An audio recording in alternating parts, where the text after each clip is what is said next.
ನಮಸ್ಕಾರ ಸ್ನೇಹಿತರೆ. So reasonable restrictions ನೋಡೋಣ. ಆರ್ಟಿಕಲ್ 15 ನೋಡಿ. ಆರ್ಟಿಕಲ್ 15 ಏನು ಹೇಳ್ತು, there is no discrimination. State ಯಾರನ್ನ ಡಿಸ್ಕ್ರಿಮಿನೇಟ್ ಮಾಡಬಾರ್ದು ಅಂತ ಹೇಳ್ತು. ಬಟ್ ಸ್ಟಿಲ್ ಕೆಲವೊಂದು ಎಕ್ಸೆಪ್ಷನ್ಸ್ನ ಕೊಟ್ಟಿದ್ದಾರೆ. ಅದೇನಂದರೆ ಸ್ಟೇಟ್ ವುಮೆನ್ ಮತ್ತು ಚಿಲ್ಡ್ರನ್ ವೆಲ್ಫೇರ್ಗೋಸ್ಕರ ಅವರಿಗೆ ಸ್ಪೆಷಲ್ ಪ್ರಿವಿಲೇಜಸ್ನ ಮಾಡಿಕೊಡ್ಬೋದು. Women and children can be given special privileges for their upliftment.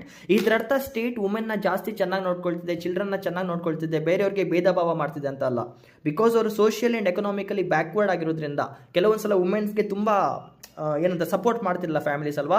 So women ಮತ್ತು ಚಿಲ್ಡ್ರನ್ ಅಪ್ಲಿಫ್ಟ್ಮೆಂಟ್ಗೋಸ್ಕರ ಸರ್ಕಾರ ರೂಲ್ಸ್ನ ತರ್ಬೋದು. ಅದೇ ಥರ backward classes, for example SC/ST backward ಕ್ಲಾಸಸ್ನ ಎಕನಾಮಿಕಲಿ ಆ್ಯಂಡ್ ಸೋಷಿಯಲಿ ಮುಂದೆ ತರಕ್ಕೋಸ್ಕರ ಅಂಥವ್ರು ಕೂಡ ಸ್ಪೆಷಲ್ ಪ್ರಾವಿಷನ್ಸ್ನ ಮಾಡ್ಕೊಡ್ಬೋದು. ಇವಾಗ economically weaker section CWS quota ಅಂತ ಏನು ಕರಿತೇವೆ, ಅದು ಕೂಡ ಏನು ಬರುತ್ತೆ, these are all extra provisions given to the state so that they can reduce the inequalities. Socially economically ಎಲ್ಲರನ್ನು ಸ್ಟೇಬಲ್ ಮಾಡೋಕ್ಕೋಸ್ಕರ ರಿಸರ್ವೇಷನ್ಸ್ನ ಪ್ರೊವೈಡ್ ಮಾಡ್ಬೋದು ಅಂತ ಆರ್ಟಿಕಲ್ 15